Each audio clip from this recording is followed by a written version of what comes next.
have had that kind of thought process and idea, or would they have had some that God was going to bring them through this?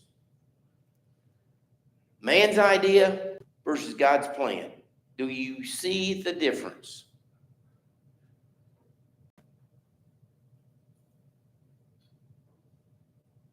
Man, there's some stories in it. And we've brushed over the top of this too many times through our lives without getting into it and understanding that man is only continually evil, as God said before the flood. Carried through after the flood.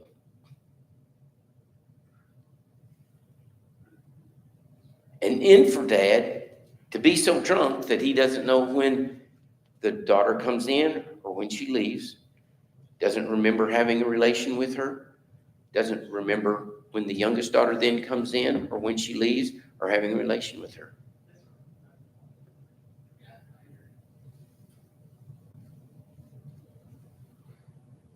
And so then you have 2 children born through incest.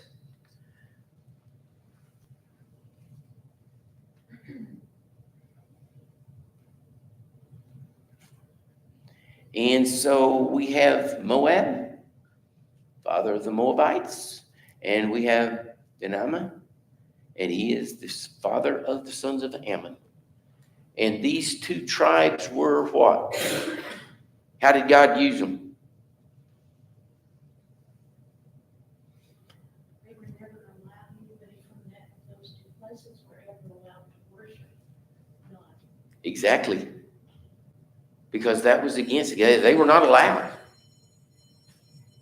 These 2 tribes were totally, and what did God use them for?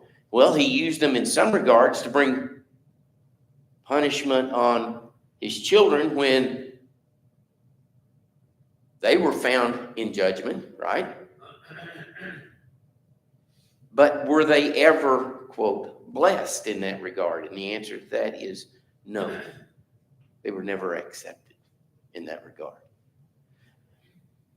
You think about, sometimes we think about this. I knew a family early in my teaching career, and were first cousins married each other. They were told not to have children. They had 9. And every one of those children was mentally handicapped in that regard. Some of them pretty severe. Think about father-daughter and what then over the years was, and I'll use the term for inbreeding in this regard. Think about what that does to the mental stability of, and different things. And we know today that is become. Do we understand what then years of that can do to a group of people, and then how you're raised and what you're taught? What are you taught? Are you taught that this is normal? This is the way we do. This is the way our people do things. This is what. Think about that. What are we fighting in this world? We don't understand all the tools that Satan is using against us. Sometimes we read the Bible story and say, well, that's just a Bible story. You think this is not going on today? Sure it is. This is what we're fighting against. Are you equipped? I made this statement Wednesday night in our men's class a little bit because we were talking about something that it says that you're equipped with the armor of God, right?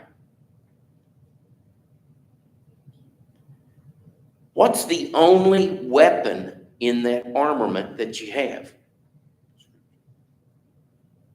Sword, right? And the sword is what? Word. If you've been in battle, and you can say, well, this sounds gross. No, think about it. If you go to battle and you got that sword and you come back without any blood on it, you tell me what you did. You didn't do anything. Because if you've been in battle, you're going to have blood on that sword when you come home. Brothers and sisters, now, once again, and I know that you come in without blood on your sword. if we take the armor of God and we go into battle? Do we truly understand what we're up against? All right, next week we're going to start in chapter 20. And in chapter 20, like I say, there's so many questions that all of a sudden just make my head explode. And you look at, once again, you look at this time frame, and it's like there's a lot of questions that I have on this as we get into this, all right? So read into it, start looking at it a little bit, put this story together, and remember it's a continuation of what's going on right now. Abraham has just seen this, and what happens next? All right. Thank you all for your participation this morning, and didn't get a lot of comments, but hopefully get more next week. Thank you.